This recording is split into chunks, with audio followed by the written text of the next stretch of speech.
Seeing One Punch Man on the Mount Rushmore of worst anime downfalls was definitely not on my 2025 bingo card. But here we are. One Punch Man is cooked.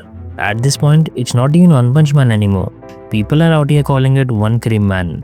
The anime is still the talk of the town, but not because of hype episodes or insane fight scenes. It's trending because of memes. Garou sliding memes have taken over the internet by storm. The bar is so low that people are losing their minds after seeing Garou slide in the later episodes.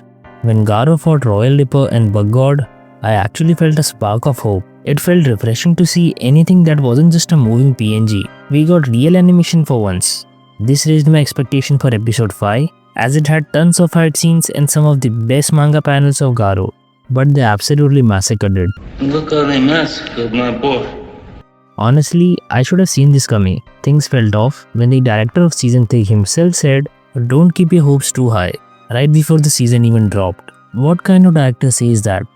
Your job is to build hype, not to warn fans like you're announcing some natural disaster. That was the biggest red flag in the universe, and my delusional ass ignored it. The urge to finally see those beautiful manga panels get animated hijacked my rational thinking. I should have listened to my instincts. Shit! They kept messing up Garou's hand, and there was literally one scene with fluid animation, and I kept replaying it just to confirm it wasn't a hallucination. The black dog looked terrifying in the manga, but here he looked like this. He even got the same hairstyle as Garou.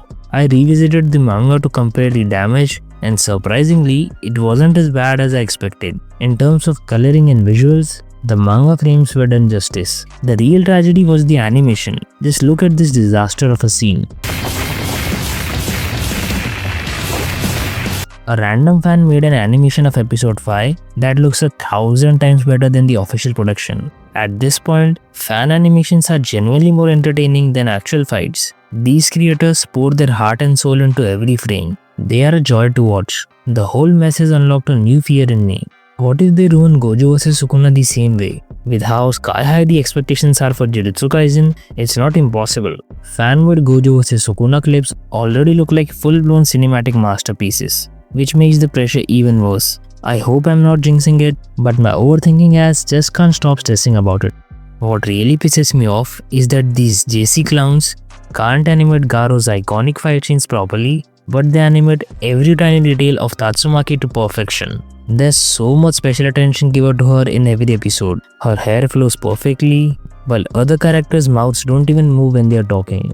Some scenes are literally still images drifting slowly for 20 to 30 seconds with subtitles doing all the work. Either this hentai director is unleashing his inner degenerate or he's desperately trying to keep fans hooked with fan service. I genuinely can't tell which one it is. There's so little time for polishing and rechecks that they accidentally animated the Reaper God, a male villain, with a pair of bosoms. At this point, anything can happen. Nothing shocks me anymore. When Garou said, Bro wasn't acting, he was crying out to the production team. This wasn't a scene, it was a hostage video. My guy was frozen in 144p reality, pleading for just one animated frame.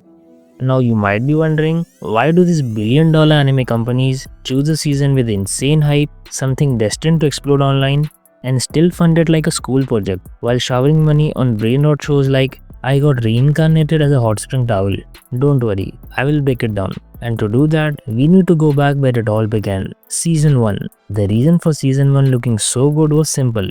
Madhouse had Shingo Natsume and a dream team of 8 freelancers who carried the entire production on their backs. But after Season 1, Natsume and most of those freelancers weren't available anymore, since they weren't permanent Madhouse staff members and were just contractors that were brought in specifically for One Punch Man. Madhouse had zero interest in returning without the original squad. After Madhouse stepped away, Bandai Namco took over the production for Season 2. Now keep in mind, this is the same company that turned Blue Lock into Frame Lock by telling its staff to cut half their animation because they couldn't meet the unrealistic deadlines. Bandai wanted Season 2 out as fast as humanly possible, but every top studio said no. Most studios that already tied up with other projects, and the ones that were free, were wise enough to walk away from Bandai's impossible workload. After getting rejected by everyone, JC staff finally said yes. No, relax.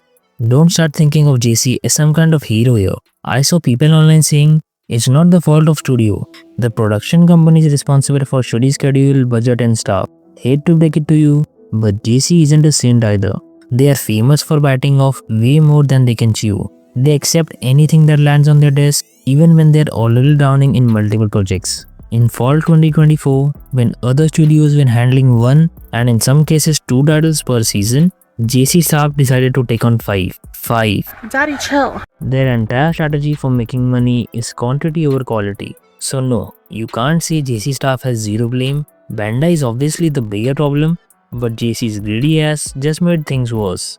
The shit combo of JC and Bandai produced One Punch Man Season 2, a good season, but nowhere close to the legendary Season 1. Then they repeated the exact same mistakes again, inexperienced staff, low budget, and super tight deadlines. And tada, One Punch Man was born. While digging into all this, I came to know that anime isn't even the main source of profit for these corporations. A huge chunk of anime viewership comes from piracy, so the episodes alone don't generate much revenue. The real income comes from merch and Blu-ray sales afterwards, so the anime is just a trailer meant to spark hype. According to Parrot Analytics, anime brought in $19.8 billion globally in 2023, but only $5.5 billion of that came from streaming. The rest, that is $14.3 billion, was made by merchandise. That's why production companies like Bandai constantly try to shrink production budgets. The goal is to minimize upfront losses while banking on the merch explosion afterward. So to put it simply,